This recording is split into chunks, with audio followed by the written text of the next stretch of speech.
To edit images is fairly easy. You can insert a layout. Let's just grab a basic 2-column layout, and we'll grab a 3-column layout as well.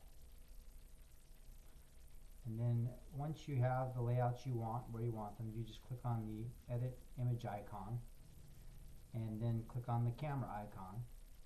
This will give you the display dialog to use existing images that you've already uploaded to the site, or you can find new files from your computer. You click the Add New File tab, then click Choose File. You can browse to any image on your computer.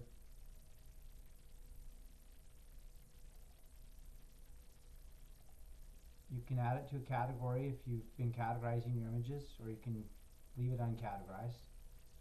These options for name and description just are for HTML purposes for people with accessibility issues. It'll put tags into the code so that it's recognizable.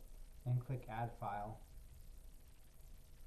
Once the image uploads, it gives you options to change the size. I typically leave it to extra large or native so that it'll automatically fill the space if it's large enough. Then click Select, then OK. And now it gives you another dialog box if you wanted to crop the image within the space available. So you could crop it to there or leave it as is, and then click Set Crop. And now you've got an image in that area. Then click Save, and you're good to go. Same thing with the other images. You can do the same thing. And that's how you edit images.